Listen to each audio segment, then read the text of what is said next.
বিসমিল্লাহির রহমানির রহিম। আসসালামু আলাইকুম, আদাব। আজকে যে আমি টপিকটি নিয়ে কথা বলছি তা হচ্ছে একটি অদ্ভুত হার্ট টনিক নিয়ে। অদ্ভুত বলতেছি এই কারণে যে কিছু কিছু মানুষ আছে যেমন সারাদিন খেটে মরে কিন্তু তার নাম হয় না, ঠিক তেমনি এই ওষুধটা সারাদিন খেটে মরে অনেক অনেক কাজ করে মানুষের শরীরে, মানুষের হাড়ের দুর্বলতার জন্য, হার্টের বিভিন্ন রোগের জন্য, কিন্তু তার নাম হয় না। সে শুধু খেটেই মরে, কাজ করেই দেয়, তার কোনো নাম হয় না। শুধুবিন্দু আমরা মানব জাতি বিভিন্ন হৃদরোগে আক্রান্ত হই। তার মধ্যে coronary artery disease, heart attack, heart failure, arrhythmia, হার্টের ভালভের রোগ, কার্ডিওমায়োপ্যাথি, হার্টের সংক্রমণ প্রভৃতি।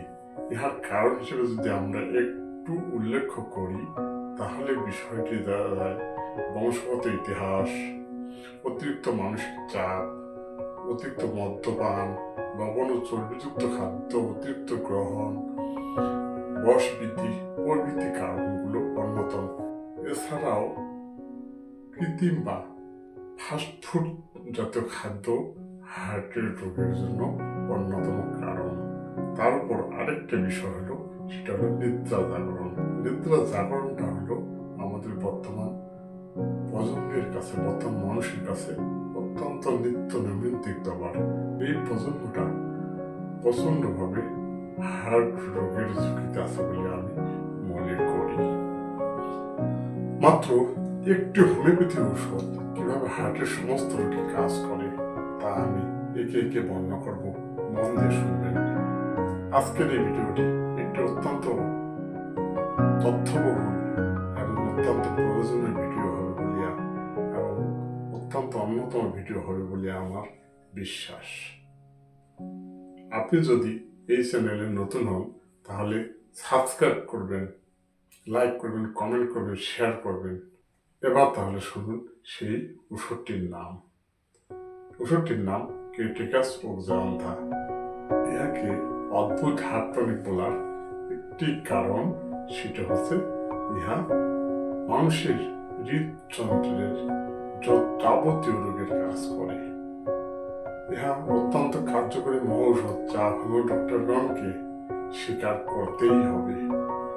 শুধুবিন্দু ডাক্তার বরিক ম্যাটেরিয়া মেডিকার 258 পৃষ্ঠা, ডাক্তার চন্দ্রশেখর কালিক সিদ্ধিপদ লক্ষণ 495 পৃষ্ঠা, ডাক্তার বিকে বসুর মানসিক লক্ষণের ম্যাটেরিয়া মেডিকার 576 পৃষ্ঠা সহ প্রায় প্রত্যেকটি ম্যাটেরিয়া মেডিকা প্রযোজনা করলে যে হার্ট লক্ষণগুলো পাওয়া যায় তা আমি একে একে বোর্ডের মাধ্যমে বর্ণনা করছি।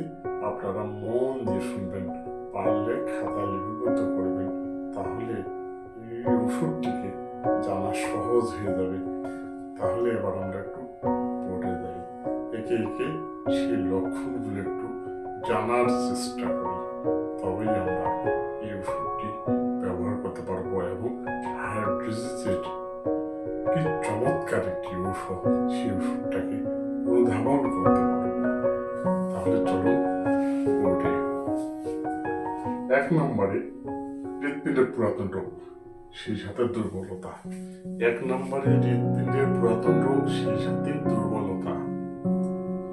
2 নম্বরে দুর্বল ও অনিয়মিত হৃদক্রিয়া। 2 নম্বরে দুর্বল ও অনিয়মিত হৃদক্রিয়া। 3 নম্বরে হৃদরোগজনিত সর্বাঙ্গীন শোথ। 3 নম্বরে হৃদরোগজনিত সর্বাঙ্গীন শোথ।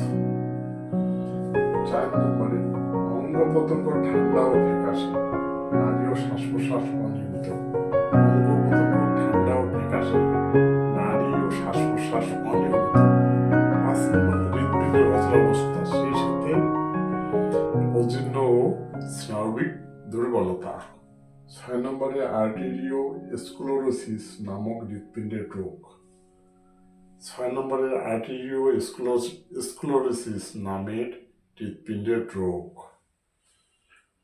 যেখানে হৃৎপিণ্ডের ধমনীর ভিতরে শুষ্ক শক্ত মামড়ি অথবা ক্যালসিয়াম ঘটিত সঞ্চিত শক্ত পদার্থ জমা হয়। যেখানে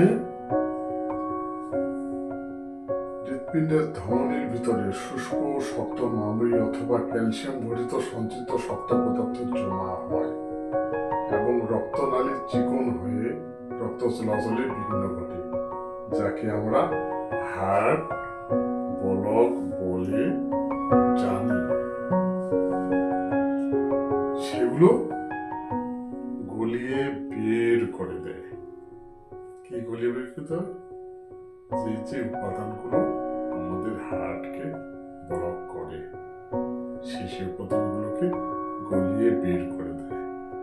তাহলে একবার চিন্তা করে দেখুন, কত বড় একটি ঔষধ। এই ঔষধটাকে আমরা অনেক সময় অন্য চিকিৎসা মাত্রই অবহেলা করে থাকি। 7 নম্বরে ধমনী ঘটিত রোগ সমূহ। 7 নম্বরে ধমনী ঘটিত রোগ সমূহ। 8 নম্বরে মেদ সঞ্চয়জনিত কারণে হৃৎপিণ্ডের অচলাবস্থা। মেদ সঞ্চয়জনিত কারণে হৃৎপিণ্ডের অধঃপতন অবস্থা। এক কথায় মেদযুক্ত রোগীদের হার্টের যাবতীয় সমস্যা এটিকাজক যন্ত্র কার্যকরী ঔষধ। তারপর 9 নম্বর কি আছে? সামান্য পরিশ্রম শ্বাসকষ্ট কিন্তু নারীর গতি স্বাভাবিক। সামান্য পরিশ্রম শ্বাসকষ্ট কিন্তু নারীর গতি স্বাভাবিক। 10 নম্বরে হৃৎপিণ্ডের স্থানীয় বাম কণ্ঠস্থির নিচে বেদনা।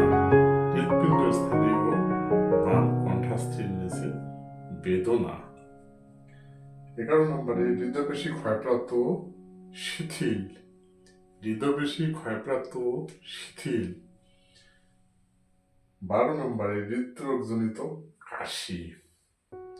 হৃদরোগের কারণে যে কাশিটা হয় সেটা হৃদরোগজনিত কাশি। 13 নম্বর হৃৎপিণ্ডের বিবৃতি ও প্রথম হৃদস্পন্দনের শব্দ দুর্বল। হৃৎপিণ্ডের বিবৃতি ও প্রথম হৃদস্পন্দনের শব্দ দুর্বল।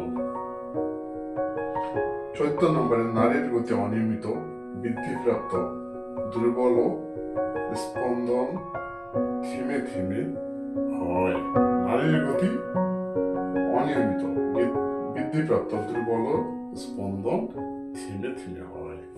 এবারে আমরা ডান পাশে যাই। 15 নম্বর হৃদপথকোষ থেকে তৈরি হওয়া অপরিস্ফুট ধ্বনি। হৃদপথকোষ থেকে তৈরি হওয়া অপরিস্ফুট ধ্বনি, যে শব্দগুলো হয়। 16 নম্বরে হৃদশুল। 16 নম্বরে হৃদশুল। 17 নম্বরে হৃৎপিণ্ডের সকল উপসর্গ পরিশ্রম উত্তেজনায় বেশি হয়। হৃৎপিণ্ডের সকল উপসর্গ পরিশ্রম উত্তেজনায় বেশি হয়। 18 নম্বরে অতিরিক্ত শারীরিক পরিশ্রম, মদ্যপান ও ইন্দ্রিয় সেবাজনিত হৃৎপিণ্ডের বিবৃতি। 18 নম্বরে অতিরিক্ত শারীরিক পরিশ্রম, মদ্যপান ও ইন্দ্রিয় সেবাজনিত হৃৎপিণ্ডের বিবৃতি। 19 নম্বর হৃদপ্রদেশে বেদনা।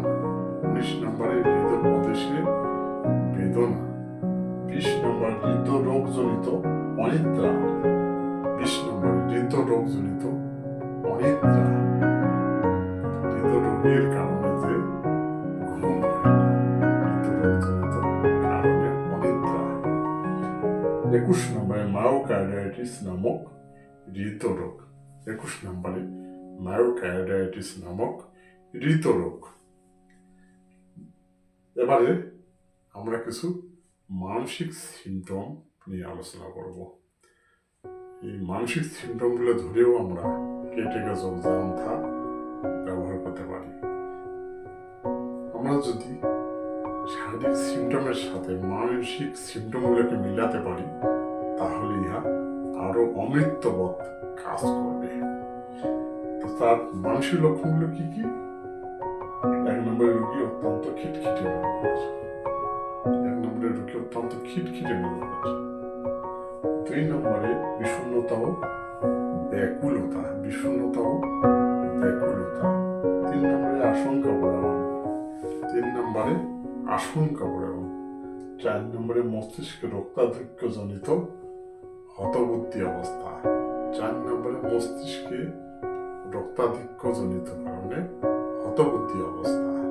সুধীবৃন্দ, আপনারা একবার চিন্তা করে দেখুন, ইহা কত বড় একটি মেডিসিন, যা প্রায় হৃৎপিণ্ডের প্রত্যেকটা জায়গায়, প্রত্যেকটা